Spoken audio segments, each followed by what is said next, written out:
नेपाल की बारिश तय करती है कोसी की बाढ़। खगड़िया में जल प्रलय की स्थिति। इसे दुर्भाग्य ही कहा जाएगा कि पड़ोसी देश नेपाल की बारिश से बिहार में कोसी क्षेत्र की नदियों का जलस्तर निर्भर करता है। नेपाल की भारी वर्षा से सुपौल, सहरसा, मधेपुरा और खगड़िया जिले में कोसी की नदी उफान पर आ जाती है। नेपाल का पानी बिहार के इन जिलों में 10 से 48 घंटे के अंदर प्रवेश करता है। इससे इन इलाके में जल प्रलय की स्थिति बन जाती है। नेपाल के ओखल, रुगा, टापलेगंज और धनकुट्टा, बिलाटनगर, जनकपुर और धरान में अगर भारी वर्षा हुई तो बिहार के कोसी क्षेत्र में स्थिति विकट हो जाती है। पिछले दिनों नेपाल में कोसी बागमती नदी के जलग्रहण क्षेत्र में हुई बारिश के बाद खगड़िया में बाढ़ नियंत्रण विभाग अलर्ट मोड में आ गया था। नेपाल का पानी खगड़िया में 36 से 48 घंटे के अंदर प्रवेश करता है। इससे कोसी, करी, कोसी बागमती और कमला उफान पर आ जाती है। अभी भी नदियों बांध तटबंधों से सटकर बह रही है।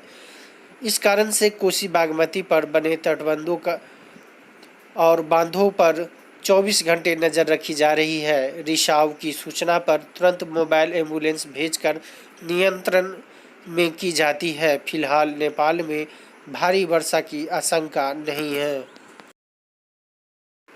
बाढ़ आने के बाद तमाम नेता और सरकार के द्वारा जो बाढ़ पीड़ित हैं उन्हें फौरी राहत मिलती है और उसके बदले अनाज दिया जाता है या और कुछ पैसे देकर के उन्हें तसल्ली दी जाती है कि आप बाढ़ से प्रभावित है और यह आपदा है।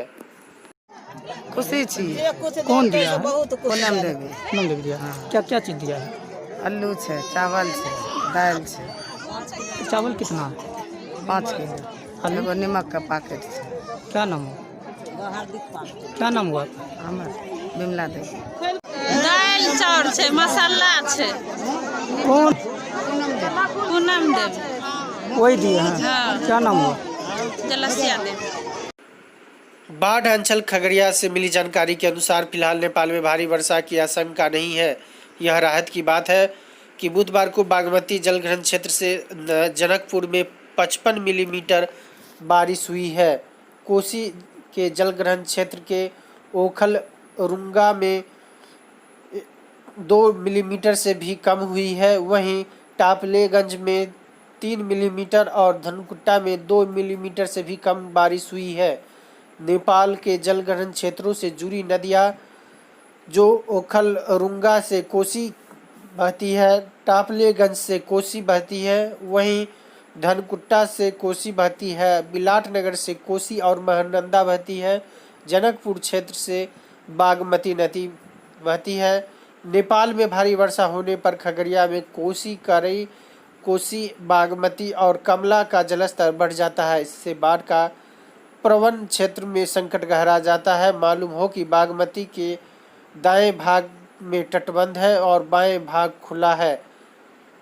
कराचीन बदलघाट तटबंध के 6 किलोमीटर के आसपास कमला नदी बागमती से मिलती है। बागमती बढ़ेगी तो कमला भी बढ़ेगी।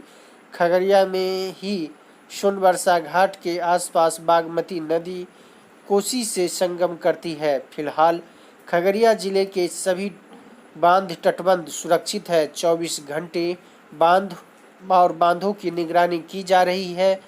खगड़िया में बाढ़ प्रवण इलाके में ही बाढ़ है। इसमें अधिकांश दियरा क्षेत्र है अथवा तटबंधों और बांधों के अंदर अवस्थित है। बांध पर बसे लोगों की जिंदगी यूं तो महीनों गुजर जाएगी। इस बाढ़ से किसी तरह गुजर बसर कर लेंगे। सरकार के द्वारा दी गई फौरी राहत से भी कुछ राहत मिल जाएगी, लेकिन इन लोगों की समस्या का समाधान तो कब होगा यह तो मालूम नहीं। लेकिन कई सरकार आए और कई बदल गए, लेकिन बाढ़ की अस्थायी निदान के बारे में किसी सरकार ने नहीं सोचा। इसे सभी सरकार ने एक आपदा और विपदा बर्दाश्त करके लोगों को दिल की तसल्ली दिला देते हैं, लेकिन इन लोगों की कमाई, सालों की मेहनत पानी में बह जाता है, लेकिन कोई सुनने वाला नहीं है। बाढ़ की अस्थायी निदान कराने वाला कोई नहीं है।